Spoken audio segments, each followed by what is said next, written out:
pembagian waris nikah tidak tercatat. Ini juga hal yang menarik karena banyak sekali kejadian fakta di lapangan pernikahan-pernikahan yang tidak dicatat ya, jadi tidak melalui pencatatan secara administrasi pemerintah, tapi siri.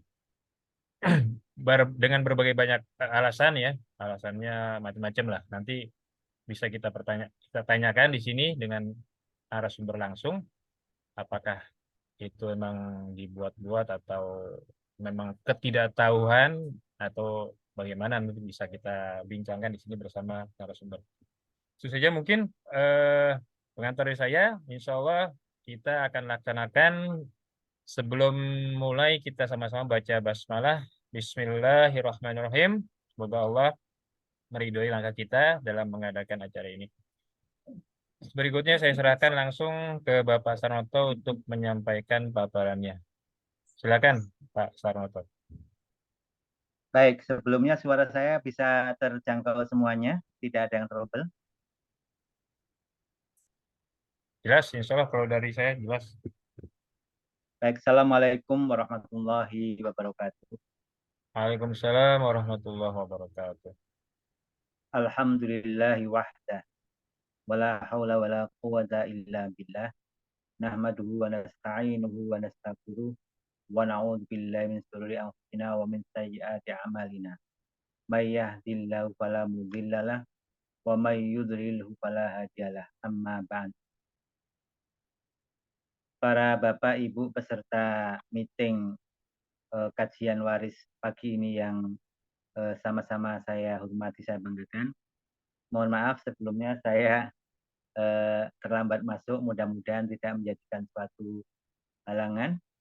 Dan kajian kali ini adalah diminta oleh tim penyelenggara terkait dengan problematika pembagian waris nikah tidak tercatat. Nah, untuk mengawali hal itu dan barangkali nanti lebih banyak dialognya saya harapkan, biar nanti itu lebih mengena problem yang kita hadapi selama ini, maka saya sudah membuat ada 7 PPT itu, tapi singkat-singkat semuanya.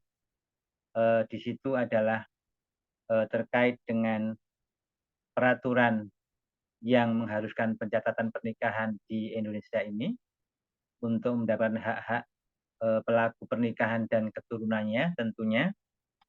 Kemudian juga saya mencoba menganalisa dari banyaknya kasus pelaku nikah tidak tercatat, apa sih alasan mereka itu. Saya mencoba menganalisa, ada kurang-kurangnya ada 7, ada 6 alasan yang kenapa orang melakukan nikah tidak tercatat, kemudian dampak hukumnya seperti apa, dan yang terakhir sesuai dengan tema, kita akan coba kaji tentang problematika waris dalam nikah tidak tercatat. Dan saya lampiri juga skema yang mungkin tidak terlalu jelas karena saya ambil dari screenshot foto bagan, tapi itu sedikit bisa terbaca, nanti barangkali dengan penjelasan yang saya sampaikan bisa nyambung akhirnya. Terkait dengan tujuan syariat perkawinan. Sebenarnya bukan hanya tujuan syariat perkawinan saja, tapi secara umum tujuan Allah mensyariatkan berbagai hal yang terkait dengan hak dan kewajiban. Setelah kita melakukan interaksi di dunia ini yang diatur oleh syariat, baik interaksi kepada Allah, interaksi kepada sama manusia, maupun interaksi kepada alam sekalipun, itu mempunyai 5 tujuan syariat. Nah ini 5 tujuan syariat. Makanya kan ada kalau tujuan dengan Allah, kita dengan tauhid biasanya ya, pasti dengan tauhid, dengan akidah. Kalau sama manusia tentu ada masalah syariat, ada fikih, lingkungan juga ada fikih lingkungan, macam-macamnya. Maka untuk penegakan itu semua, syariat sudah menggariskan bahwa setidak-tidaknya yang sudah disepakati oleh ulama-ulama fikih terkait dengan pemahaman syariat, maka tujuan syariat termasuk di dalamnya perkawinan adalah al-maqasidus syariah, yang prinsip, yang pokok, ad-daruriyat bahasanya ya, itu adalah hifdzun nafs, hifdzuddin yang pertama, yang kedua adalah hifdzun nafs, kemudian ada hifdzul mal, kemudian ada hifdzul akal, dan ada hifdzun nasl. Nah ini. Jadi hifdzuddin, hifdzun nafs, hifdzul akal, hifdzul mal, dan hifdzun nafs. Jadi syariat itu diciptakan Allah untuk memang menjaga orang itu agar taat beragama, akidahnya lurus. Kemudian an-nafs menjaga jiwanya, jangan sampai jiwanya itu menderita. Jiwanya itu nanti tidak pernah merasa bahagia, tapi berimbang antara kebahagiaan ataupun yang dirasakan selama dia menjalani hidup ini. Kemudian juga hifdzul akal, menjaga logika. Masuk akal enggak syariat itu? Kalau enggak masuk akal, itu syariatnya berarti ada yang enggak benar. Nah, makanya agama itu juga harus ada yang apa-apa yang memang bisa tapi nggak boleh diakal-akali. Nah ini nggak boleh diakal-akali, itu yang menjadi masalah kan, masuk akal tapi akhirnya diakal-akali sehingga banyak penyimpangan. Nah ini. Kemudian hifdzul mal, menjaga harta. Nah ini. Jadi syariat itu juga untuk menjaga harta. Kemudian yang tadi hifdzun nafs. Nah, hifdzun nafs atau hifdzun nasl yang saya maksud yang terakhir, menjaga keturunan. Nah, ini yang termasuk adalah terkait dengan hak-hak pewarisan. Nah, ini di PPT yang terakhir itu terkait dengan tujuan syariat perkawinan itu bisa masukkannya. Nah, kemudian di antara penegakan syariat Islam yang ada di negara kita, ini negara sudah menjamin dengan adanya undang-undang perkawinan yang dilengkapi dengan kompilasi hukum Islam. Nah, rumusan pasal pertama Undang-Undang Perkawinan itu adalah perkawinan adalah ikatan lahir batin antara seorang pria dan seorang wanita sebagai suami istri dengan tujuan membentuk keluarga atau rumah tangga yang bahagia dan kekal berdasarkan ketuhanan yang Maha Esa. Ini. Kemudian pasal keduanya dari Undang-Undang Perkawinan itu, perkawinan adalah sah apabila dilakukan menurut masing-masing agama dan kepercayaannya itu. Pasal keduanya, tiap-tiap perkawinan dicatat menurut peraturan perundang-undangan yang berlaku. Nah, pasal 2 ini yang selalu menjadi landasan salah satunya. Ada yang memahami bahwa yang penting kan nikah secara agama. Maka apa? Berdasarkan pasal 2 ayat 1, sepanjang sudah sesuai dengan agama masing-masing, yang Islam sesuai syariat Islam, maka apa? Maka sudah dipandang memenuhi syarat-syarat ini. Sehingga apa? Dia melupakan ayat yang kedua, tiap-tiap perkawinan dicatat menurut peraturan perundang-undangan yang berlaku. Nah, sebenarnya pemahaman dari pasal 2 ayat 1 dan 2 ini adalah maqasidus syariahnya. Kan kita paham agama kita ini agama yang menghendaki tertib dan teratur, atau teratur dan tertib, ya, keteraturan dan ketertiban. Dalam sholat kita kan ada teratur, ada waktu-waktu tertentu, tertib, urut, harus diawali dengan salam dan gerakan-gerakan lainnya, dan diakhiri dengan diulangi dengan takbiratul ihram dan diakhiri dengan salam. Maksud saya itu. Nah ini. Nah, ini dalam hal perkawinan ini pasal pertama, pasal 2 ayat 1 ini adalah mengandung makna asas keteraturan. Biar teratur. Biar manusia itu tidak semaunya. Dampak nikah beda agama, beda keyakinan sudah terbukti, banyak hal yang menjadikan problematika dalam rumah tangga. Sebagian kecil memang bisa bertahan, tapi ujung-ujungnya juga nanti akan ada efek pada waris tentunya. Tentunya kalau berbeda keyakinan tetap akan mengandung resiko di belakang kalau pemahaman hukum kita ingin kembali pada syariat yang sebenarnya. Nah, pasal 2 adalah pasal yang mengandung asas ketertiban. kalau kami sebagai praktisi memahaminya, dan kalau masyarakat yang memang taat barangkali fikih, nah ini memang nggak penting pencatatan, tapi bagi praktisi ini adalah pasal 2 ayat 1 dan 2 ini adalah simultan, nggak boleh dipisah-pisahkan. Karena itu tujuannya adalah perlindungan. Dengan pencatatan, ini akan lebih menjamin pada kepastian hak-hak pasangan laki-laki perempuan yang terikat dalam perkawinan, termasuk diantaranya hak kewarisan. Karena sebab kewarisan, sebab-sebab orang bisa menjadi ahli waris atau menjadi pewaris dari yang lain adalah salah sebabnya adalah karena perkawinan. Sehingga dengan pencatatan ini adalah menjadi penguat. Nah ini pasal yang mengandung keteraturan dan ketertiban, tidak bisa dipisah-pisahkan. Nah, kalau memang kita berpikir secara parsial, apalagi memang sudah tercemari dengan paham sekularisme, selalu dipisah-pisah antara agama dengan pemerintah, antara agama dengan politik, antara agama dengan undang-undang. Yang penting kan menurut agama, tapi menurut negara nggak apa-apa, nggak dicatatkan. Tapi resikonya nanti belakangan bahkan perlu peran negara juga untuk mencatat. Nah, padahal ada lembaga yang sudah melakukan pencatatan perkawinan.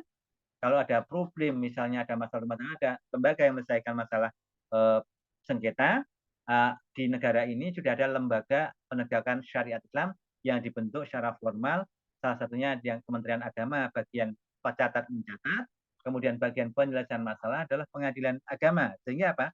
Tentu saja di sini barangkali ruh dari sila pertama itu memang salah satunya, meskipun belum semuanya saya diterapkan, adalah ingin sekali melindungi warga negaranya biar terjamin hak-haknya terkait dengan tadi hifdzuddin, hifdzun nafs, hifdzul akal, hifdzul mal, dan hifdzun nasl. Nah, itu semuanya bisa terrespon dengan pencatatan ini. Nah, kemudian kita lihat dalam kompilasi sendiri ya. Kompilasi sendiri, nah ini pasal 2, perkawinan hukum Islam adalah pernikahan. Jadi perkawinan itu bahasa yang diusahakan, kalau di bahasa fikih pernikahan, yaitu akad yang sangat kuat atau misaqan ghalidhan, ikatan yang kuat untuk mentaati perintah Allah dan melaksanakannya merupakan ibadah. Nah ini perbedaannya dengan undang-undang perkawinan. Kalau undang-undang perkawinan tidak mencantumkan pernikahan itu bagian dari pelaksanaan ibadah, tapi tujuannya adalah untuk membentuk keluarga bahagia, kekal dunia akhirat, dan berada ketuhanan yang Maha Esa. Tapi dikompilasi secara tegas, pernikahan itu merupakan bagian ibadah. Ikatan yang kuat itu adalah, makanya ada ijab dan qabul. Nah, tujuan perkawinan, ini pasal 3-nya, adalah mewujudkan kehidupan rumah tangga yang sakinah, mawaddah, dan rahmah. Nah, ini. Kemudian di pasal 4-nya, dikompilasi adalah perkawinan adalah sah apabila dilakukan menurut hukum Islam sesuai dengan pasal 2 ayat 1 Undang-Undang nomor 1 tahun 74 tentang perkawinan. Nah, jadi ini. Jadi ini ya. Ini merespona. Kita sekarang barangkali ini yang menarik, barangkali itu cuma definisi, saya pikir untuk menjadi pemahaman pemikiran kita saja. Alasan pelaku nikah tidak tercatat. Nah, PPT ketiga. Satu, fikih oriented. Yang kedua, poligami terselubung. Ini kasus yang kami hadapin dan kami selesaikan. Kita klasifikasikan ada 6 hal ini. Kemudian alasan ekonomi. Yang keempat adalah ketidakpahaman pelaku pernikahan. Yang keenam, satu tadi fikih oriented, 2 poligami terselubung, 3 jalan pintas, 4 alasan ekonomi, 5 ketidakpahaman pelaku pernikahan, yang terakhir korban dari pihak yang tidak bertanggung jawab dalam penyelenggaraan pernikahan. Nah, ini. Baik, fikih oriented yang dimaksud di sini adalah tadi yang penting secara agama sah. Nah, ini. Kalau memang masyarakat Islam kita ini kualitas keislamannya sama dengan zaman Rasulullah, ini no problem. No problem. Iya. Kenapa? Tentu dalam konteks waris pun nanti ya akan dibagi fair secara fikih juga. Problemnya kita kan tidak. Kita dalam melaksanakan syariat ini pilih-pilih. Ketika kita sholat, kita cukup fikih. Ketika zakat, cukup fikih bisa berhenti. Tapi begitu masalah pernikahan, awalnya cukup fikih, tapi ketika ada problem, kita perlu peran hukum. Nah, di sini maka inilah letak bahaya sekularisme, pemahaman yang dipisah-pisah antara pemahaman fikih dengan penyelenggaraan penegakan. Maka barangkali pernah saya sampaikan di forum ini, kalau enggak secara online tahu pernah sampaikan. Maka ada perbedaan antara syariat, fikih dengan hukum. Itu beda. Kalau syariat, nah ini syariat tadi tujuannya yang ada 5 itu adalah satu, satu. Ayat Al-Quran kan satu, dari Al-Quran kan satu. Nas hadis ya cuma dari Rasulullah, nggak ada yang lain-lainnya. Nasnya perkawinan, nasnya tentang waris, itu kan dari situ. Satu.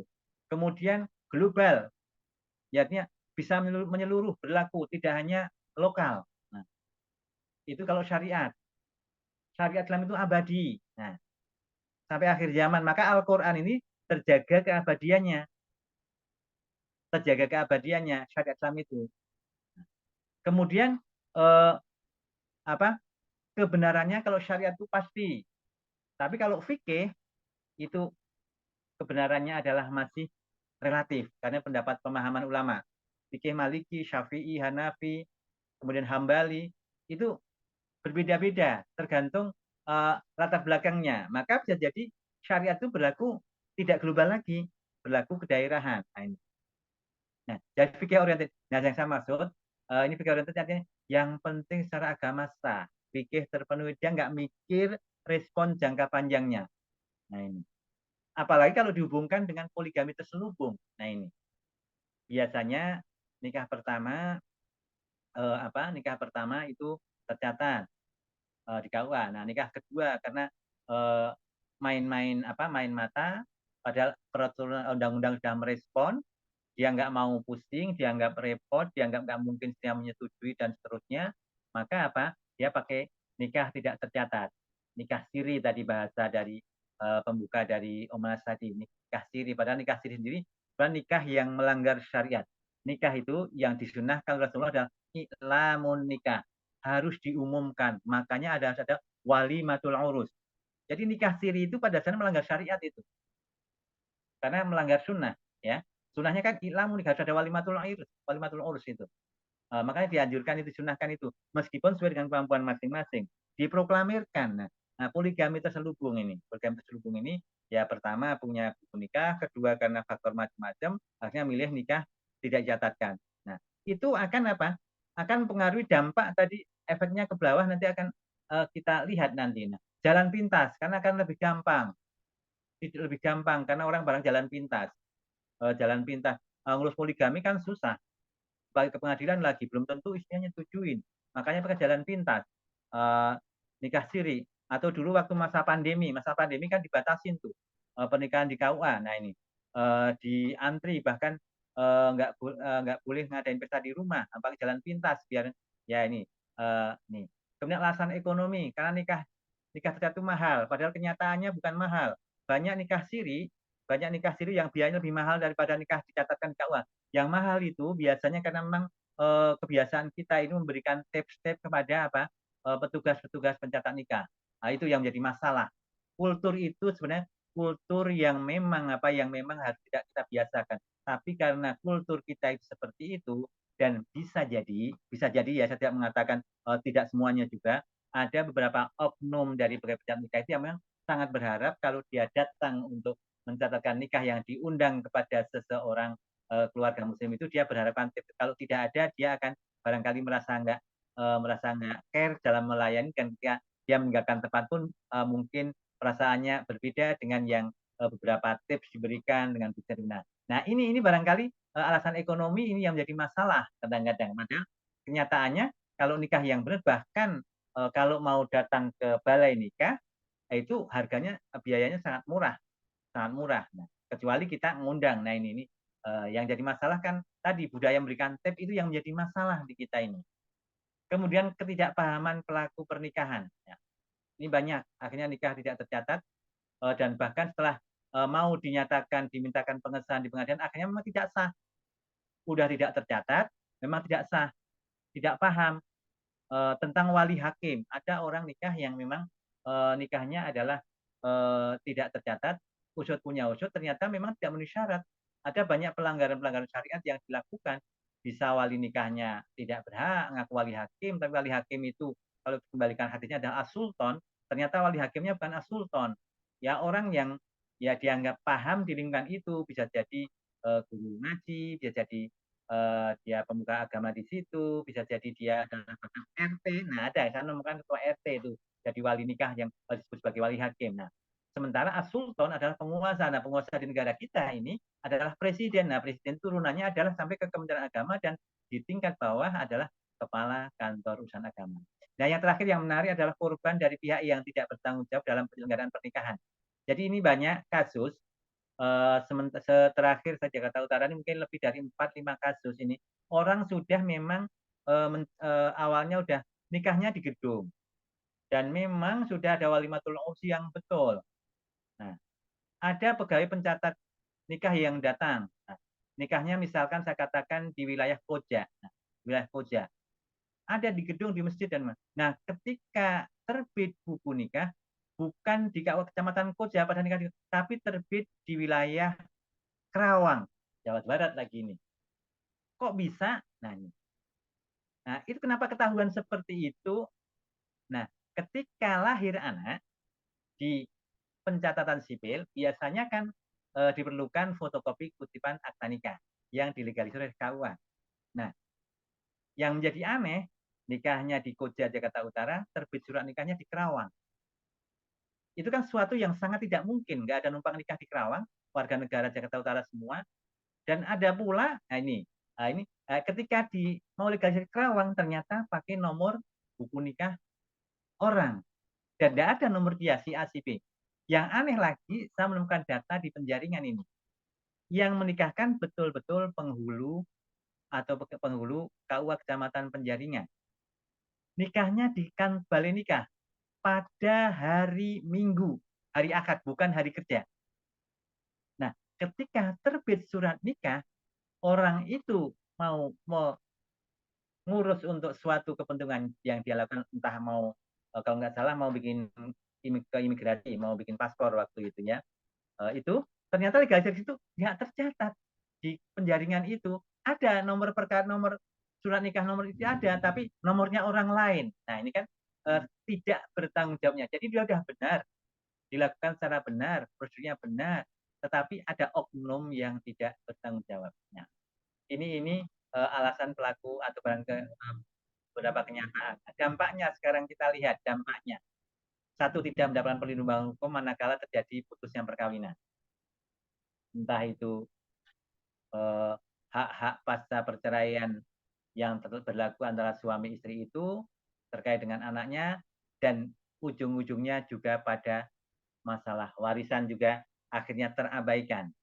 Nah, kalau tadi fikih oriented itu termasuk ketika nanti dalam penyelenggaraan pembagian waris pun itu bisa di sekretariat itu no problem, nggak masalah. Tapi kebanyakannya tidak. Justru ketika misalnya si A ada seorang laki-laki, istrinya 2, yang pertama nikah tercatat, kemudian yang kedua nikah tadi di bawah tangan tidak tercatat, nah kemudian meninggal sang suami, maka apa? Nah, tentu si istri tua nggak mau membagi waris untuk istri mudanya karena nggak ada bukti nikahnya. Yang kebanyakan begitu, yang kebanyakan. Atau bisa jadi ya hilangkanlah jejaknya pernikahan kedua itu dengan berbagai cara. Nah, berbagai cara. Nah, kemudian melemahkan posisi keturunan. Ya, bisa mentelantarkan keturunan itu. Padahal Allah sudah berfirman, wal yakshalladzina law taraku min khalfihim dzurriatan di'afan khafu alaihim. Nah, itu tujuan perkawinan juga nggak tercapai di situ. Bagaimana istri yang dinikahi tidak tercatat merasa tentram kalau dia nggak terjamin hak-haknya, anaknya juga nggak terjamin bisa jadi manakala nanti pasangannya meninggal begitu. Padahal pasangannya orang berada, orang kaya misalnya. Sementara nanti setelah meninggal anak dari pasangan nikah tercatat ini adalah telantar. Nah ini kan terabaikan. Kemudian kehilangan hak sipil sebagai warga negara. Bisa jadi dia mau ngurus kartu keluarga susah, mau mencantumkan nama anaknya, mau mencantumkan nama suaminya. Nah ini kalau dalam sebatas pencatatan sipil saja, termasuk nanti dia akan barangkali mendaftar haji bersama pun bisa jadi masalah kalau nggak ada bukti pernikahan yang sah tercatat. Yang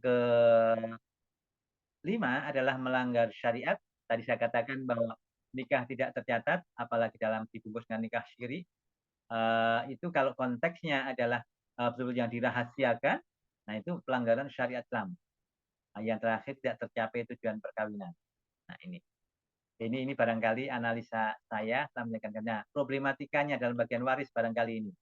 Jika pelaku nikah tidak tercatat dan seluruh keluarganya taat syariat itu no problem. Saya katakan bahwa konsisten dia memang keluarganya itu termasuk. Jadi meskipun tidak dicatatkan, tapi keluarganya mentaat syariat. Nah, berbeda halnya dengan memang di negara Timur Tengah, terutama di Saudi Arabia, memang kan di sana tidak ada pencatatan nikah, tapi kan memang taat syariatnya tinggi. Mereka berbeda dengan kita yang memang kecenderungannya nggak mau teratur, nggak mau tertib, dan mau pilih-pilih paham yang memang tidak apa yang tidak memberatkan. Padahal syariat tidak memberatkan. Nah, yang jadi masalah jika pelaku nikah tidak tercatat dan seluruh keluarganya tidak taat syariat, ini yang menjadi masalah ini. Pasti akan menjadi rebutan, pasti akan jadi korban daripada nikah tidak tercatat. Padahal salah satu sebab warisan adalah karena adanya pernikahan. Nah, ketika putusnya perkawinan karena kematian, maka pasangan yang hidup lebih lama menjadi ahli waris, pasangan yang meninggal lebih dulu tentunya jadi pewaris. Nah, kalau memang jangan sampai dia meninggalkan utang banyak, nanti ketika utang banyaknya itu yang menanggung adalah dari keluarga dari korban nikah tidak tercatat, sementara dari keluarga yang dari pasangan yang tercatatnya tidak mau bertanggung jawab kan jadi problem. Kalau jadi harta biasanya dicari-cari, tapi kalau jadi beban, nah ini yang jadi masalah ini. Nah, solusinya bagaimana? Solusinya tentunya isbah nikah, pengesahan nikah itu adalah salah satu solusi untuk memberikan hak waris pelaku nikah tidak tercatat. Jadi kalau terjadi kalau terjadi pernikahan tidak tercatat, kemudian meninggal belum sempat mencatatkan, belum sempat dicatatkan, maka misalnya kebetulan suaminya itu pengusaha ataupun mempunyai tabungan banyak, biasanya kan bank nggak mau memberikan klaimnya kepada istrinya atau anaknya sebelum ada jelas siapa ahli warisnya. Nah, kebetulan pelakunya pelaku nikah tidak tercatat, maka itu istrinya yang masih hidup bisa mengajukan pengesahan nikah ke pengadilan agama, dan nanti setelah itu baru diurus tentang hak warisnya, sehingga bisa mengklaim apa yang dia lakukan, apa yang dia butuhkan sebagai syarat untuk mengklaim hak waris dari aset suaminya atau sebaliknya yang ada di lembaga keuangan untuk bisa diselesaikan masalah warisnya untuk dinikmati seluruh luasnya. Barangkali itu sebagai pengantar yang ingin saya sampaikan pada pagi hari ini, bahwa intisarinya memang bahwa selayaknya karena memang masyarakat kita ini adalah masyarakat yang kecenderungan taat hukumnya rendah, kesadaran hukumnya rendah, dan taat syariatnya juga milih-milih yang hanya mudah-mudah saja, maka kalau pemahaman kami untuk menyempurnakan pelaksanaan syariat pernikahan itu dengan pencatatan pernikahan itu adalah merupakan bagian daripada penyempurnaan pelaksanaan, dan kita bisa menjadikan penyelenggaraan pernikahan menjadi tujuan perkawinan bisa mudah untuk diwujudkan, mudah untuk terkontrol dan melindungi keturunannya. Mungkin itu sebagai pengantar. Silahkan kalau memang ada saya harapkan banyak dialog yang dihadapi sehingga nanti bisa kita diskusikan bersama. Barangkali itu sebagai pengantar saya. Saat ini dulu, nanti kita sambung lagi. Assalamualaikum warahmatullahi wabarakatuh. Waalaikumsalam warahmatullahi wabarakatuh. Jazakumullahu khairan katsira atas paparannya Pak Sarnoto. Cukup menarik. Mudah-mudahan ini mengundang banyak pertanyaan dan penasaran dari para peserta Zoom pagi ini. Sedikit mungkin saya ingin menyoroti ya. Kalau yang terakhir tadi Pak Sarnoto ya, itu kan itsbat ya. Itsbat ini prosesnya bisa mudah apa gimana tuh Pak? Kan berkesan eh, berlarut-larut lama. Nah, ketika kejadian ingin membagi waris, dia segera buru-buru. Kenapa nggak dari dulu gitu maksudnya? Nah, ini itu gimana sih, Pak? Bisa ditambahin sedikit? Boleh saya tanggapi dulu ya. Ya, sedikit aja. Proses isbat nikah di pengadilan agama ya. Kalau suami istri itu masih hidup dua-duanya, ketika nikah itu nikah tidak tercatat, ini yang banyak kejadian yang kami hadapi beberapa kasus ketika masa COVID ya. Barangkali banyak tidak hanya Jakarta Utara saja ya. Di masa COVID kan pembatasan pelayanan KUA kan terbatas sekali memang. Sehingga orang yang menikah cenderung nikah tidak tercatat. Nah, kalau dua-duanya masih hidup, maka suami istri itu bisa mengajukan permohonan ke pengadilan agama bersama berdua. Bentuknya adalah perkara permohonan. Tidak ada sengketanya, nggak ada unsur sengketanya. Sehingga dua-duanya mengajukan permohonan, namanya permohonan isbat nikah, pengesahan nikah. Nah, Ya. nanti itu prosesnya sederhana.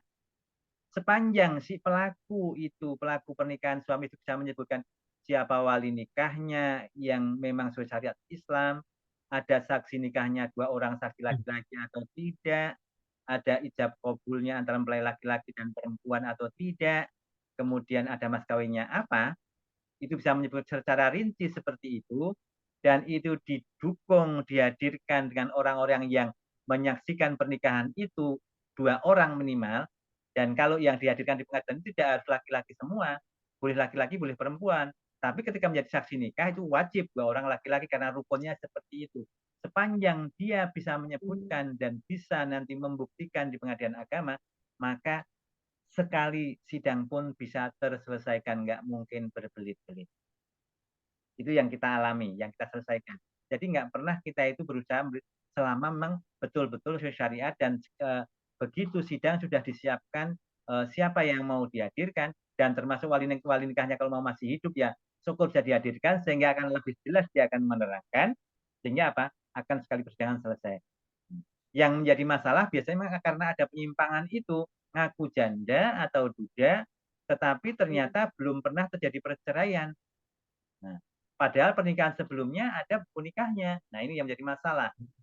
Atau sudah cerai tapi masih melanggar syariat. Cerainya tanggal 1 Juni misalnya dengan suami yang dulu, tapi nikah tanggal 15 Juni.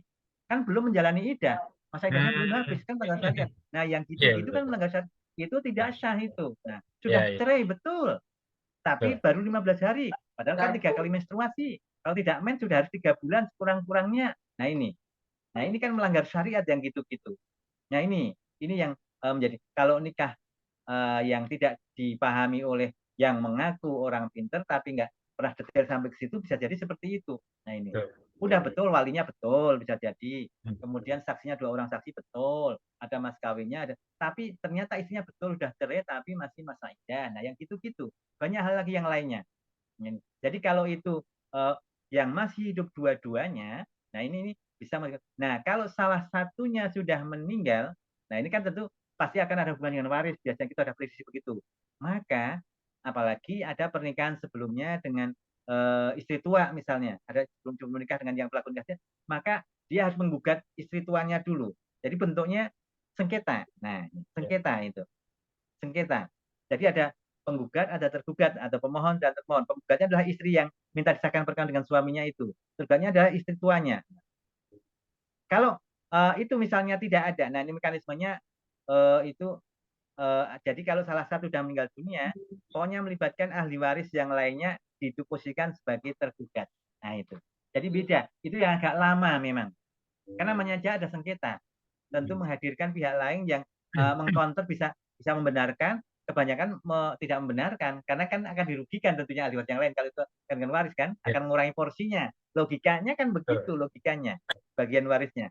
Nah, tentu akan menyangkal. Kalau bisa ya tidak sah itu, dianggap batalkan aja kalau sudah Ya. malah begitu. Bahkan ada yang sudah benar-benar punya surat nikah aja minta dibatalkan istri tuanya terhadap pernikahan di istri mudanya setelah suaminya meninggal. Ada yang begitu karena nggak mau dapat warisan, nggak boleh dapat warisan istri mudanya, karena sama-sama nikah, benar-benar ada buku nikahnya, minta dibatalkan setelah suaminya meninggal, minta dibatalkan itu pernikahan biar dia nggak dapat warisan. Nah itu, Iya, iya. nah ini. Jadi betul. begitu. Kalau prosesnya selama masih hidup, maka sebaiknya pelaku nikah sendiri, pelaku nikah tidak tercatat ya, kalau masih hidup, dorong untuk mengajukan permohonan isbat nikah. Tapi ingat, memenuhi syarat atau enggak. Kalau enggak memenuhi syarat, pasti akan ditolak sama pengadilan. Wali nikahnya terutama yang biasa saksi nikahnya. Jangan-jangan saksi nikahnya siapa? Saksi nikahnya ibu saya dan bapak saya. Jadi yang datang cuma guru ngaji, pihak perempuan ada bapaknya, dia laki-laki ditemani ayah dan ibunya. Saksi nikahnya adalah ayah dan ibunya laki-laki. Boleh enggak? Enggak boleh karena ibunya perempuan. Nah ini gender ini enggak di rukun nikah tidak berlaku kesetaraan gender karena syariat ya untuk memastikan syariat itu tidak bisa tawar-tawar. Beda dengan saksi-saksi yang lain. Kalau saksi di persidangan yang menerangkan apa-apa itu boleh laki-laki, boleh perempuan selama dia mengerti, memahami dan tahu proses yang terjadi. Barangkali itu jawaban saya untuk isbat nikah itu enggak dan persoalan biaya. Nah, biaya itu yang saya pahami sederhana, Jakarta ini rata-rata nggak sampai 1 juta lah untuk penelitian. Kalaupun diminta lebih dari itu, barangkali karena untuk perhitungannya untuk jaga-jaga kalau ada yang tidak hadir nanti dipanggil ulang, biasanya memang untuk force code-nya atau panjang itu biasanya di atas 1 juta yang saya tahu, tapi setelah itu dikembalikan kalau memang lebih. Barangkali itu jawaban saya. Baik, terima kasih Pak Sanoto atas jawabannya. Oke, langsung saja nih, silakan Bapak Ibu. Assalamualaikum. Hah? Pak Waalaikumsalam. Assalamualaikum. Arif, Pak Safudin ya, mangga Pak Iya, maaf Safudin. lambat saya. Ya ya, Eh, silakan Pak. saya mau tanya Pak mengenai isbat nikah.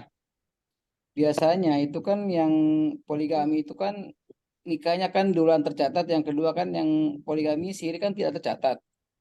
Ya, Halo? Ya, ya halo. Ya, pertanyaan saya begini.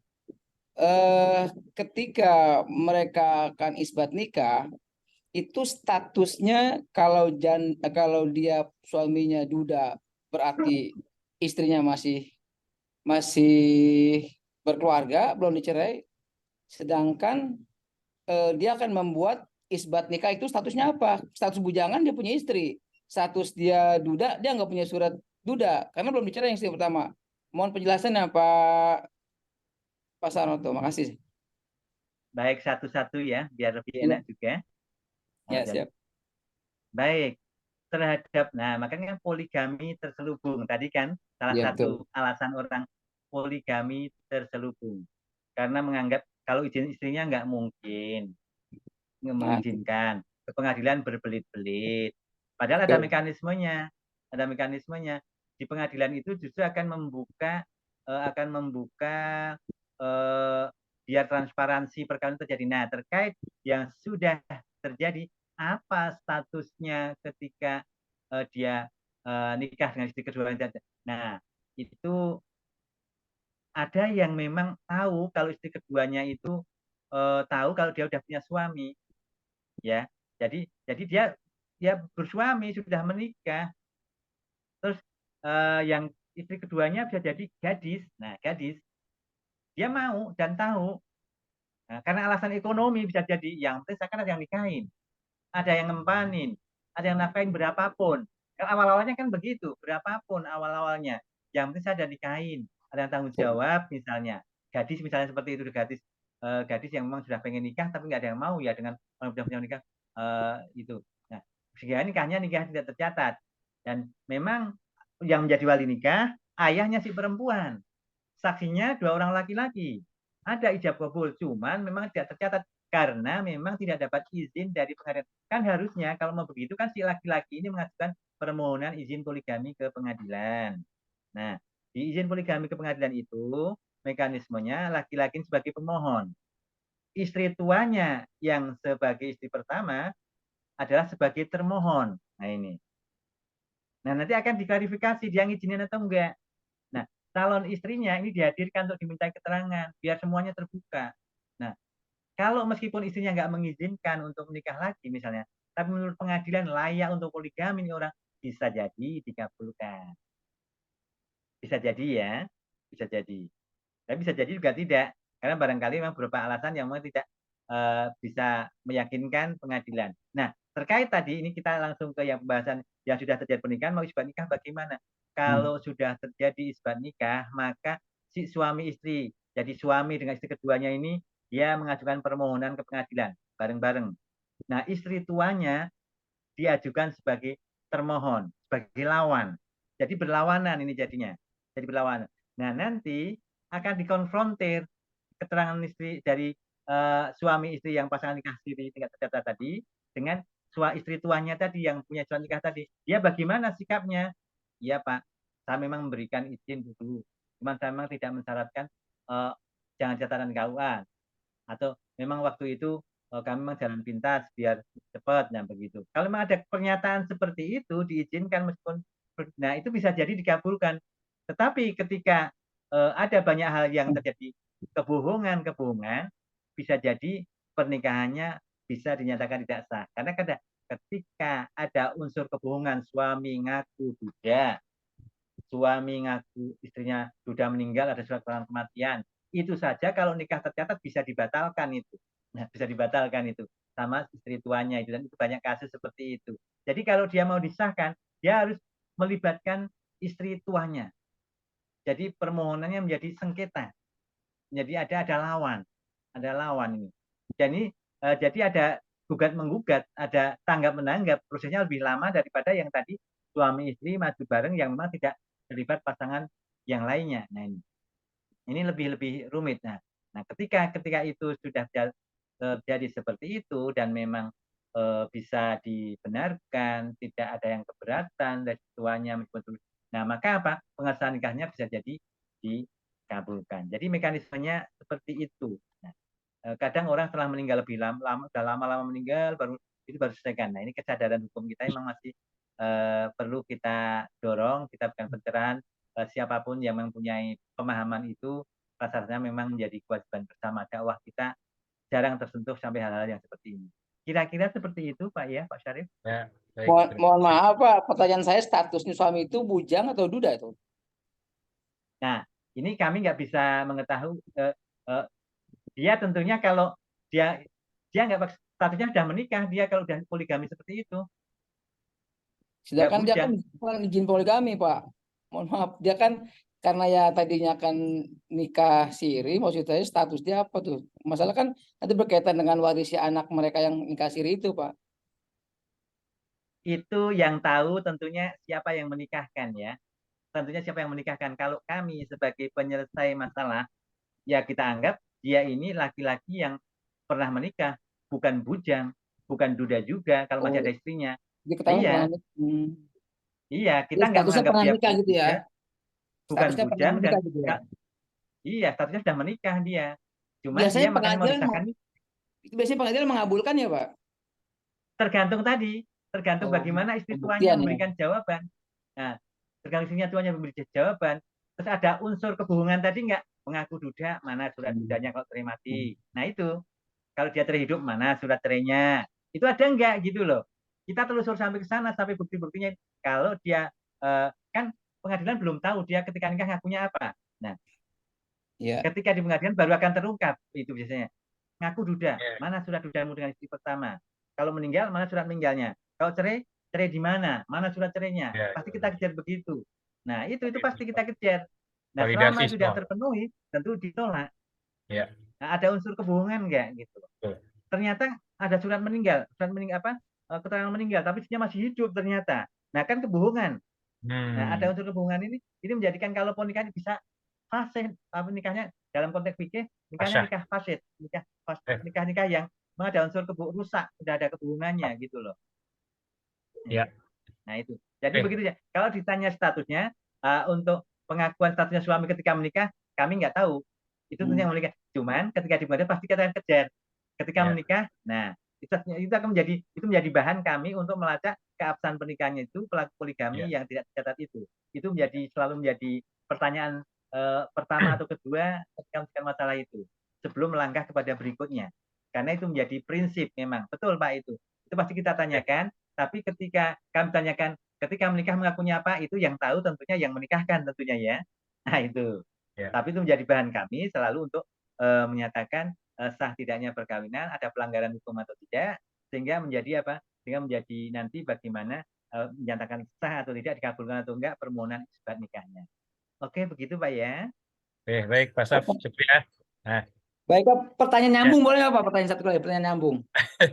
Nah, tadi kan Kalau memang masih ada yang lain mau dulu, Bang, simpen Apa dulu yang Pak. lain dulu ya, Pak Saf ya? oke, Nah, oke, biar, oke, baik, biar, baik. biar nanti Monggo, jangan sampai kita simpen dulu tanya nggak dulu yang apa-apa lain Pak, ya. simpen dulu. Catat Simpen dulu dulu. Pak, biar nggak lupa Pak ya. Kita tanya Siap. dulu yang lain. Ya, Monggo baik. yang lain, Pak Iwan, Bu Tini, Bu Tri, Pak Syukur, Bu Dede. Bu Dede ada pertanyaan? Monggo. Monggo. Kalau belum ada, boleh ditulis Silakan juga lanjut. di sini, silakan di chat boleh kalau mungkin nggak mau Kalau apa, nggak silakan lanjut Pak Syarif, boleh. open mic. Kalau Ya, nggak ada ya pertanyaan udah. nyambung. Oke, Pak Tadi Sarif. kan cerita tadi kan berarti kan istrinya masih hidup. Nah, sekarang istrinya sudah meninggal. Artinya begini, sorry. Istri tadi kan masih belum cerai. Nah, sekarang mereka yang berpoligami, misalnya dia nikah resmi tahun 80. Terus mereka nikah siri tahun 85 misalnya. Terus yang nikah resmi itu dia cerai misalnya tahun 90. Ya. 90. Nah, sedangkan dia sama yang poligami kan tahun 85 tuh. Ya. Nah, dia diisbatkan itu masuknya bujanga, duda, atau statusnya apa tuh? Mohon penjelasan, Pak. Oke. Ada beberapa kasus seperti itu. Iya Jadi kan, nikah undang-undang kan pertama, nggak berlaku surut lah gitu. iya, iya, iya, iya, iya. Nah, ketika terjadi seperti itu, maka tadi tetap mantan istrinya udah kan nikahnya dengan istri pertamanya tahun 80 taruhlah tadi ya. Ya, Baru nikah siri tahun 85. Cerai dengan betul. istri pertama Sama baru 90 misalnya. 86 misalnya, ya setahun kemudian ya. Ah, Setahun kemudian karena istrinya nggak mau terima suami madu yang nikah siri, minta betul, cerai, misal baru cerai tahun berikutnya ya betul, misalnya. Seperti betul. itu ada. Nah, dalam hal seperti itu, tetap mantan istrinya harus dihadirkan untuk dimintai keterangan. Enggak, bagaimana tanggapannya dia? Di samping apa, dia bisa menyebut syarat hukumnya juga. Nah, itu. Oh, siap dipanggil Tetap berarti harus ya. dilibatkan. Iya, tetap dilibatkan. Dia dipanggil jadi Kalau termohon. istri Apa bagaimana? kalau dipanggil itu mantan istri jadi apa? Termohon apa jadi tergugat? Jadi termohon. Jadi Termohon. termohon. Oh iya. Nah, kalau sudah meninggal dan punya anak, misalnya, anak-anaknya yang harus Panggil dilibatkan. ya. Iya, anak-anaknya bagaimana memberikan anak dari istri tuanya ini? Gitu loh. Karena kan ahli waris dia. Jadi Iya betul. rumusnya begini, terhadap nikah tidak tercatat yang mau disahkan di pengadilan, manakala salah satunya sudah meninggal dunia, ya, atau ada yang sudah meninggal dunia dalam rentang pernikahan yang pernah dilakukan oleh pasangan suami istri maupun dengan yang baik yang dengan yang sedang mau disebutkan atau dengan pernikahan sebelumnya, maka apa harus dilibatkan ahli warisnya sehingga kasusnya tidak bisa sederhana seperti perkara permohonan, melainkan harus secara kontentius, secara sengketa. Nah ini. Karena ada haknya orang lain yang perlu dilindungi dan pasti kalau seperti itu ujung-ujungnya memang pasti akan untuk menyelesaikan masalah waris dan status warisan terhadap hak-hak yang lainnya yang tadi tidak tercatat tadi ketika melakukan pernikahan. Begitu Pak ya. Pertanyaan gini, Pak. Pertanyaan saya, dia masih hidup. Di cerainya itu tahun 90 misalnya. Nah, maksud saya dia kan akan diisbatkan nih dengan istri yang siri yang tahun 85 itu nikahnya. Jadi itu statusnya itu maksud saya statusnya dia duda atau cerai. Sedangkan cerainya dia kan baru tahun 90. Sedangkan dia nikahnya 85 isbatnya. Kan yang mau disahkan kan sudah tidak berlaku surut, tentu adalah statusnya ya dia sudah menikah. Duda juga enggak, sudah menikah. Berarti bukan bujang. Dia punya suami, punya istri. Ketika menikah statusnya punya istri. Waktu itu belum cerai, gitu loh. Iya, betul. Jadi begitu statusnya. Jadi makanya iya. Tetap statusnya dia sudah menikah. Makanya apa? Mantan istrinya ketika itu dimintai keterangan itu gitu loh untuk membuktikan bahwa dia itu punya istri juga, salah satunya pembuktiannya kan begitu. Pasti dipanggil ya. Itu Iya. tercatatnya tahun 85 atau setelah pasca perceraian tuh? Nanti ketika kan tadi nikah tahun 80 misalnya ya. Pertama Nikah siri cerai, lagi tahun 85 dengan perempuan siri, lain. Cerai betul. baru tahun 90. 90, Nah, betul. nanti ketika dinyatakan sah misalnya, maka apa? Pernikahan antara A dengan C istri keduanya itu Ya, dinyatakan sah menurut hukum yang terjadi pada tanggal sekian bulan sekian tahun 85 dan ya, memerintahkan kepada yang bersangkutan si suami ya, istri A dengan C tadi, istri kedua ya, kan C misalnya ya, ke ya, KUA tempat tinggal mereka. Tentu betul. dianggap itu pernikahan tahun 85 dan Lima. dianggap poligaminya bisa jadi sah waktu itu gitu loh. Nah, ini. Nah, persoalan berikutnya ada perceraian kan itu kasus hukum berikutnya itu. Nah, itu. Karena kan dia apa? Dia tidak nikah lagi setelah itu dengan. Nah, kalau dia nikah ulang setelah itu namanya tajdidun nikah, memperbaharui pernikahannya lagi. Jadi ketika dia mau nikah lagi setelah istrinya cerai yang secara resmi misalnya, itu bukan poligami lagi, bukan. Jadi dia memperbaharui pernikahannya yang memang dulu salah, dulu dia tidak diyakini kebenarannya itu gitu loh. Diperbarui itu gitu loh. Itu kalau fikih begitu solusinya. Tapi kalau hukum Ya, ya seperti itu kalau hukum. Nah, ini. Ya, ya, oke, siap. Cukup ya, Pak Saf. siap. Kalau Kita kalau coba lagi tanya saya lagi mau nih, lagi bapak-bapak tuh. ibu yang lain mungkin masih Kalau ada mau yang lain. lagi saya lagi, Pak. Nah, monggo Pak Iwan, Bu Tini, Bu Tri, Pak Syukur, Bu Dede, mungkin ada hal yang ingin didiskusikan, ditanyakan atau apa? Silakan, Bapak Ibu.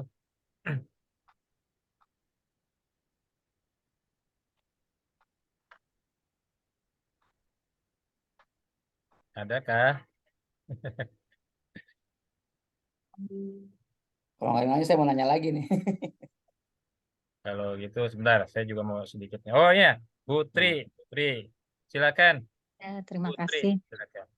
Ya, terima kasih. Assalamualaikum warahmatullahi wabarakatuh, Ustaz. Waalaikumsalam warahmatullahi wabarakatuh. Ya, saya mau nanya sebenarnya ini kasus sudah lama, cuma masih ada meninggalkan sisa-sisa apa namanya sisa-sisa pertentangan lah di antara keluarga apa bukan keluarga inti kami tapi keluarga dari sepupu gitu. Jadi dulu kakek itu menikah yang kedua itu dengan nenek yang kedua itu nikah siri gitu. Jadi memang tidak tercatat seperti itu dan punya anak laki-laki. Dengan istri yang pertama juga ada anak laki-lakinya gitu. Nah, setelah kakek ini meninggal, eh, apa ya anak laki-laki itu kan anak laki-laki dari istri keduanya kakek ini kan sudah meninggal juga gitu. Hanya punya anak, artinya cucunya juga ada yang laki-laki, ada yang perempuan gitu ya. Jadi kalau dalam hukum waris Islam itu bagaimana ya? Kan cucunya jadi tidak bisa menggantikan si bapaknya gitu ya. Menggantikan bapaknya untuk mendapatkan waris karena masih terhijab oleh pamannya yang dari anak dari istri pertama si kakek. Tapi keluarga dari yang istri kedua ini menuntut gitu. Maksudnya jadi ya tidak enak lah jadinya hubungan kekeluargaannya. Jadi sebenarnya bagaimana ya Ustadz gitu menanggapi ini gitu. Oh iya ya, baik. Baik. Mas Anto, bagaimana jawabannya? Ini betul-betul nyata ya, nyata ini pengalaman kejadian keluarga. Jadi pewarisnya kakek ya, kakek. Ya, Kakek itu punya dua istri, Iya. nenek, ibu dari pihak nenek yang memang pernikahannya punya surat nikah ya. Mm-mm. Ya, betul. Kemudian kakek nikah lagi dengan perempuan lain tapi tidak tercatat. Iya. Nah, sama-sama punya anak dari Mm-mm. pernikahan dan masing-masing ada anak laki-laki. Iya. Kebetulan ketika kakek masih hidup, anak laki-laki dari istri kedua yang dia tercatat sudah meninggal. Dia Iya, meninggal duluan betul. ya. Iya, betul. Betul. Tapi dia punya anak, ada laki-laki, ada Iya. perempuan. Nah, Iya. oke. Kemudian yang dari anak istri pertama yang masih hidup semua ahli waris tanah bahasanya begitu ya, termasuk Iya. yang laki-laki masih hidup. Iya, Ustaz. Kalau kita kembali kepada fikih, memang itu ponakan itu atau cucu itu tidak mewarisi, bukan ahli waris dari kakeknya. Nah ini. Nah, itu fikih ya.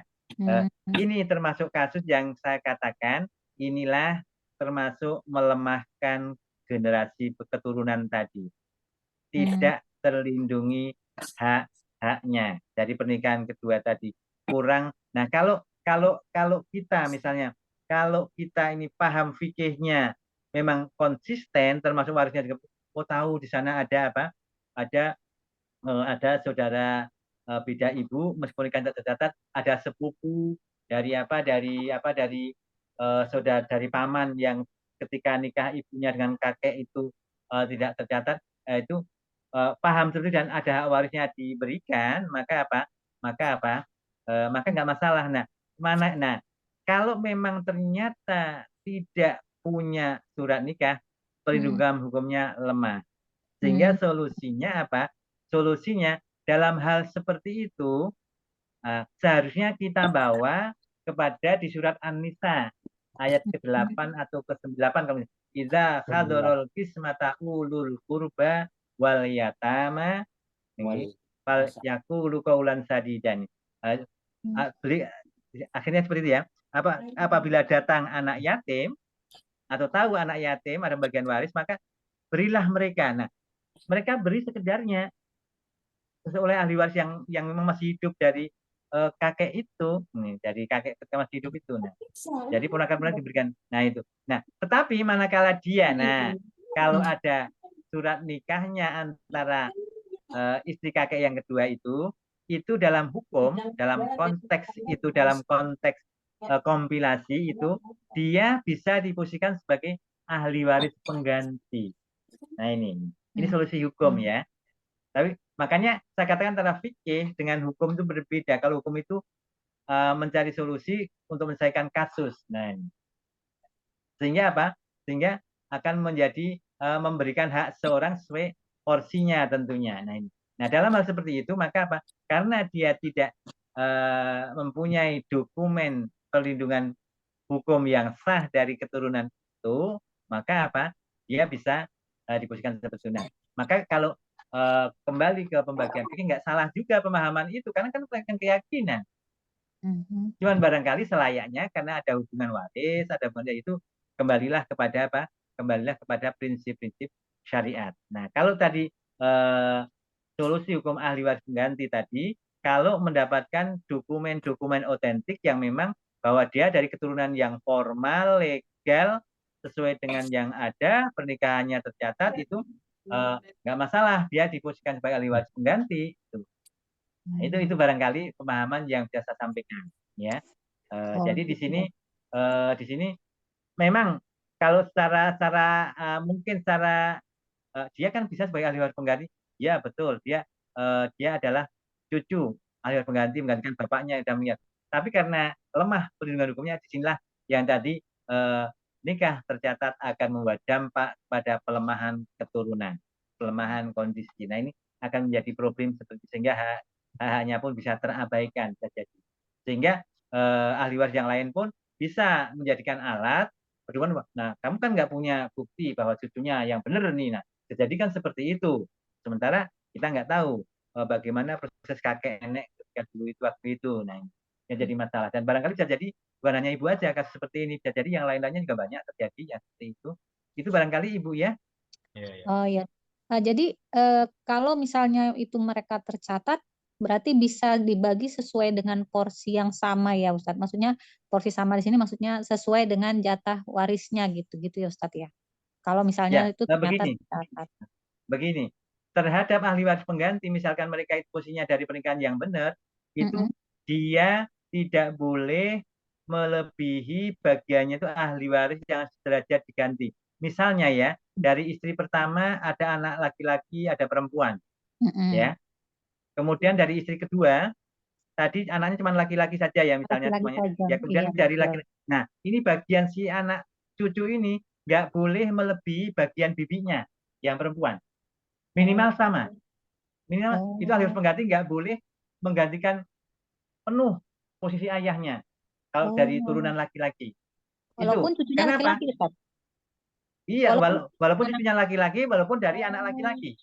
Oh gitu, oke. Karena apa? Karena dia kan secara waris itu kan solusi hukum aja untuk meluruskan keadilan saja sebenarnya itu. Sebenarnya kan dia bukan ahli waris. Nah, gitu loh. Oh iya iya iya. Jadi kan ahli waris itu posisinya kan ahli waris adalah orang yang masih hidup ketika pewaris meninggal dunia. Ya waktu Iya itu kakek yang meninggal. Sementara iya anaknya yang laki-laki yang dari istri kedua sudah meninggal. iya. Cucu-cucu yang masih hidup. Nah, ini bukan ahli waris. Nah, ini. Ya, Kan syariatnya begitu syariatnya. betul. Maka apa? Meskipun itu dari pancar laki-laki, ketika dia mau dibagi waris, misalnya, dia bisa menggantikan posisi ayah, tapi bagiannya tidak boleh melebihi ahli waris yang sederajat digantikan. Kan ada paman dari istri tua, bibi dari istri tua. Nah, Iya. kemudian dia kan dari istri muda. Nah, dia nggak boleh melebihi dari bibi dari istri tua atau dari bibi dari istri mudanya pun nggak boleh dia gitu. Paling nggak sama dia gitu. Ya. Dan sebenarnya itu solusi hukum ya. Sebenarnya kalau dalam kaidah tadi ketika ahli waris mau memberikan berapapun misalnya, kemudian dianggap sudah wajar karena bukan ahli waris ya, berikan berapa aja yang penting wajar dan tidak mentelantarkan anak yatim, itu nggak salah juga. Sudah Itu udah cukup. ayatnya udah terpenuhi. Jadi di situ nggak perlu didudukkan ahli waris pengganti, nggak masalah. Ya. Berikan aja dulu, keluarkan sebelum dibagi waris, dia beri berapa misalnya ada 100 juta ya mau dibagi waris. Kalau misalnya bapaknya masih hidup, dia misalnya ahli warisnya misalnya 2 perempuan, 2 laki-laki misalnya ya, atau 2 laki-laki 1 perempuan ya. Nah, saya dari istri muda tadi kan 1 laki-laki aja, saya asumsikan begitu ya. Dari istri tua 1 laki-laki 1 perempuan kan harus bagi 5 tuh warisnya kan harusnya kalau bapaknya Iya. masih hidup. Nah, Iya. itu dia nggak bisa dapat bagian 2 dia. Nah, kasih aja dia 1 bagian aja misalnya. Nggak apa-apa sama dengan bibinya. Setelah itu baru dibagi waris antara ahli waris yang masih hidup, itu nggak masalah sebenarnya. Dan kalau terjadi seperti itu, tolong dicatat, tolong kalau bisa didokumentasikan formal, sehingga di belakang hari ketika keturunan berikutnya ada 2 kali, 7, nanti diagat sudah ada selesai di tahap saat setelah meninggalnya pewaris, sehingga tidak menimbulkan konflik berkepanjangan. Kita kan berkepanjangan karena berlarut-larutnya dibagi biasanya. Iya, Ustaz. Ya. Jadi Ya, tolong Masya kalau Allah. itu terjadi seperti itu, dicatat, didokumentasikan. Kalau memang tidak dipuskan ahli waris tapi diberikan berapa haknya porsinya, itu tercatat, kemudian suruh tanda terimanya dan semua sepakat, sehingga betul-betul syariatnya terpenuhi, kekeluargaannya terpenuhi, sehingga terbuka, nggak ada fitnah ke belakang hari. Yang tidak dibiasakan kan hal seperti itu dalam bagian waris kita ini. Iya, kadang tabu membicarakan waris, Ustaz. Dianggap Ya, tabu. tabu ya. Oke, Ustaz, Masya Allah. Terima kasih, Ustaz, pencerahannya, Ustaz. Itu yang pertanyaan belakangan tadi jadi jelas. Maksudnya tadi pembagiannya ternyata tidak tidak melebihi tadi itu tadi ya, Masya Allah. Syukran, Ustaz. Cukup ya. Jazakallah khair, Ustaz. Ya, sama-sama. Baik ya, Kum ya. Terima kasih. Mangga ada lagi Pak Iwan, Bu Dede, Bu Tini.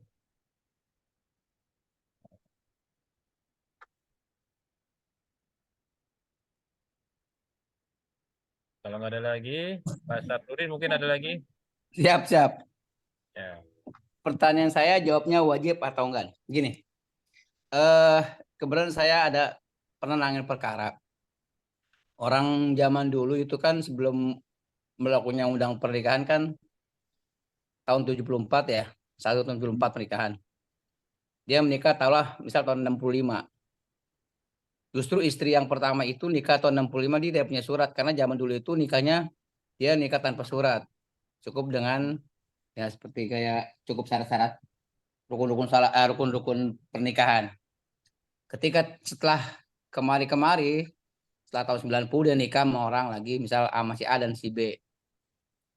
Ketika yang pertama meninggal, yang tahun 65 itu meninggal, pertanyaan saya, wajibkah yang pernikahan 65 sebelum undang-undang pernikahan wajib diisbatkan atau tidak, itu pertanyaan saya. Makasih Pak. Baik. manakala terjadi sengketa kompilasi hukum Islam untuk mengarahkan pencatatan pernikahan sebelum terjadi adanya undang-undang perkawinan, itu pasal 7 itu salah satu perkawinan yang dapat disahkan itu, dan memang yang selama ini undang-undang itu memberikan peluang kompilasi adalah perkawinan yang terjadi sebelum tahun 74. Itu prioritas utama. Jadi manakala terjadi hal-hal seperti itu, ternyata nggak sempat pencatatannya ya belum seperti sekarang ya. Dulu udah ada tapi sudah sekarang. Sudah meninggal. Kemudian si pelaku pernikahan itu, nah kalau dia mau dia mau mengurus waris, kemudian pihak istri mudanya dan segala pihak istri keduanya dan anak-anaknya mungkin menganggap tunggal karena merasa di atas angin, ini wajib dilakukan isbat nikah itu Tetap wajib supaya ya, Pak. terlindungi haknya. Iya, wajib itu supaya dia bisa menuntut haknya. Jadi sebelum dia menuntut hak warisnya, diisbatkan dulu pernikahan antara dia dengan orang tuanya, dengan bapaknya misalnya, dan anak-anak masih hidup. Maka si anak-anak ini yang mengajukan pesan nikah ini, anak-anak ini menggugat bapaknya, mengajukan isbat nikah supaya pernikahan ibunya dengan bapaknya disahkan. Mumpung masih hidup misalnya ini, gitu loh. Baik, Nah, baik. kalaupun sudah meninggal, bagaimana? Bapaknya sudah meninggal juga kebetulan. Kontensius ya. Digugat istri mudanya digugat ini. Iya, istri mudanya yang digugat ini untuk melindungi hak warisnya itu. Manakala kalau itu dibawa ke pengadilan memang harus diajukan di runut dulu sah nikah. Enggak, atau justru itu yang sangat kalau dari sisi tempusnya waktu pernikahannya itu sangat beralasan. Pernikahan sebelum tahun 74 sangat beralasan, dan memang kompilasi sudah memberikan peluang. Tapi pada praktiknya sekarang ini pernikahan baru 2023 awal tahun tidak tercatat. Sekarang pertengahan tahun 2003 sudah minta disahkan. Ada seperti itu.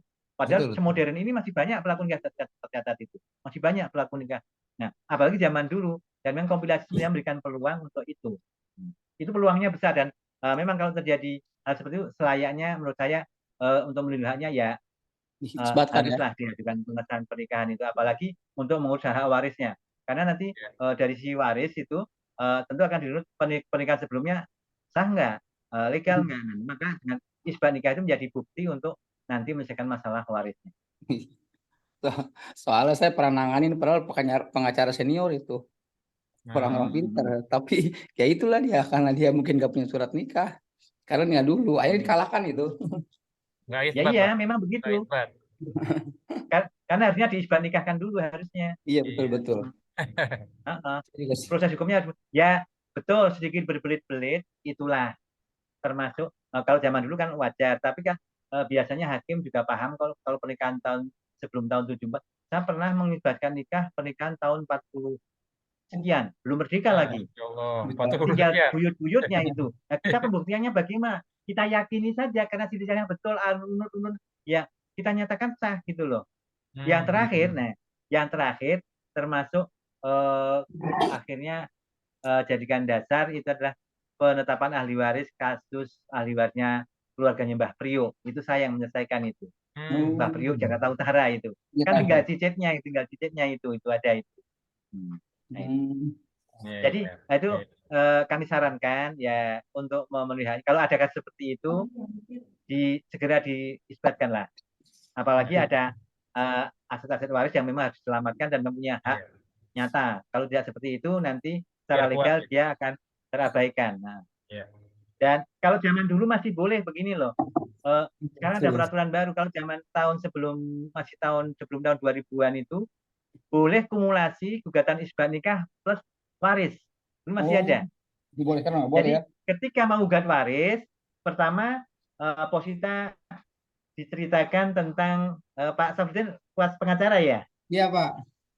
Nggak apa-apa itu berbagi ilmu ya, biar nanti jangan salah memberikan advice kepada klien, dan memang harus kita. Nah, kalau dulu masih ada, jadi kumulasi. Jadi pertama minta disahkan pernikahan pewaris dengan siapa, istrinya misalnya, karena yang bukan waris adalah istri tua dengan istri muda seperti tadi, dan sehingga nanti setelah dinyatakan bahwa ini penggugat adalah luar ini dan seterusnya. Jadi dan baru dibagi tentang apa hartanya dulu. Nah sekarang harus dipisah, nggak boleh rupanya sekarang karena banyak problem kasus isbat nikah yang memang membawa dampak yang cukup serius. Makanya sekarang harus di split, nggak boleh kumulasi. Betul. Nah, Di split gimana tuh, Pak Sarnoto? dipisah, harus Perkaranya diajukan bagi dua, sendiri, masing-masing. dibagi dua, kasusnya dibagi Iya. dua, nggak boleh diajukan Oh, bareng-bareng bukan waris, nggak boleh. oh begitu. Selesaikan dulu yang ini, baru ke sini gitu ya? Nah, begitu itu. Iya, iya, Iya, iya. betul. Kayak harta bersama sama perceraian gitu sekarang split. Kalau dulu masih bisa berdua. Kalau sekarang kembali bisa kalau itu karena undang-undangnya membolehkan. Jadi ketika gugatan perceraian, kumulasi ada rekonversi harta bersama itu boleh. Tapi kadang ada Bisa hakim juga sekarang nggak mau, kembali. Pak. Kalau nggak mau ya nanti persoalannya layak atau tidak, nggak maunya itu hakim yang milih nanti. Tapi Hmm, Iya asasnya sih. boleh sekarang kembali. Itu tergantung bagaimana kebijakan di level Mahkamah Agung sebenarnya yang Betul. begitu-begitu. Hakim Iya, iya. Agung itu gitu. Kalau kita di bawah selama undang-undangnya betul dan memang ya dan sekarang kembali boleh itu. ya. Kalau memang bersama. Oh, boleh Nah, ya. kalau memang cerainya sudah terjadi, baru di belakang baru mau menyelesaikan masalah harta gono gini digabung dengan nafkah lampu, nafkah anak. Nah, itu Iya. yang jadi problem hukum sekarang. Kalau ketika masih bersamaan perceraian, itu boleh dikumulasi harta bersama, hak anak, nafkah anak, dan segala akibat perceraian yang lainnya. Boleh. Iya umum itu. Iya, iya, iya. Oke. Kita gitu ya. Makasih banyak nih Iya, Pak iya. Kim Oke, terangannya. sudah Pak Saifuddin ya. Ya, makasih banyak. Yang lain masih ada mungkin? Ini kita kalau nggak ada lagi ya akan kita akhiri. Sudah hampir jam 11. Pak Iwan, Pak siapa lagi? Bu Tini, Bu Dede, siapa lagi nih? Udah nggak ada lagi. Cuma sedikit ya.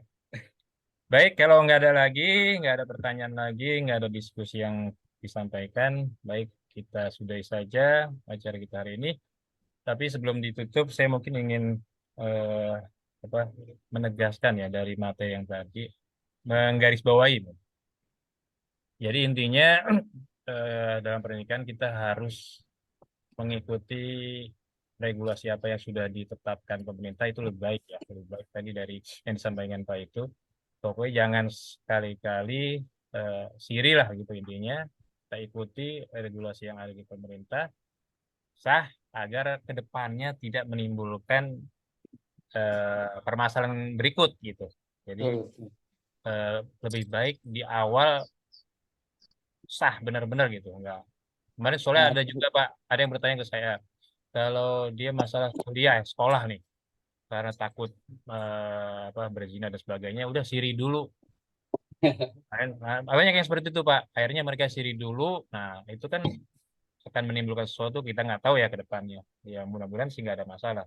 Nah jangan sampai mengambil titik-titik yang menggampangkan sesuatu sehingga dia berjalan dengan siri. Jadi intinya sah dulu menurut agama, kemudian tercatat, itu lebih aman. Insya Allah mungkin itu catatannya.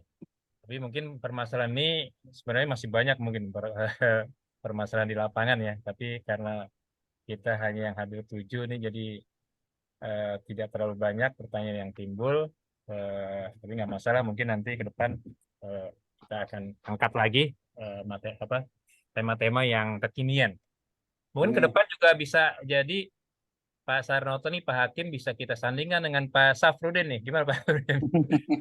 Mungkin ke depan ya kita bisa panel nih. Silahkan kita sama-sama sharing Ya, ilmu. kan sama-sama siap. ini nih. Satu dari sisi peradilan agama, Pak Sarwood nggak dari pengacara. Menarik kayaknya, Bang. Insya Allah nanti mungkin. Oke, itu kalau Amin. nggak ada lagi, mudah-mudahan apa yang sudah kita sampaikan, sudah kita dengarkan dari Pak Sarnoto, dan pertanyaan-pertanyaan yang disampaikan bisa memberikan kita tambahan wawasan, ilmu, pengetahuan yang kemudian bisa kita sampaikan kepada teman-teman kita, saudara kita, agar tidak mengambil keputusan untuk memudahkan ya dalam pernikahan, sehingga tidak menimbulkan dampak atau permasalahan di kemudian hari. Baik, kita tutup acara bincang-bincang waris bersama pakar pada pagi ini dengan membaca hamdalah, alhamdulillahirabbil alamin, dan doa kafaratul majelis. Subhanakallahumma wa bihamdika asyhadu an la ilaha illa anta astaghfiruka wa atubu Atubu ilaik. ilaik. Mohon lift Assalamualaikum ya. warahmatullahi wabarakatuh. Waalaikumsalam Terima kasih warahmatullahi Bapak wabarakatuh. Saranto dan semua Bapak Ibu Ya. yang hadir. Terima kasih. Terima kasih sebelumnya kepada Pak, khususnya Pak Santo Abu Hail dan Ya, semuanya Ya, rekan-rekan. sama-sama. sama-sama ya. Ya, makasih Ya. semua ya Bapak Ibu. Iya, semuanya. Baik. Waalaikum. Kaitu. Waalaikumsalam Waalaikumsalam warahmatullahi warahmatullahi wabarakatuh. wabarakatuh. Saya tutup ya. Baik.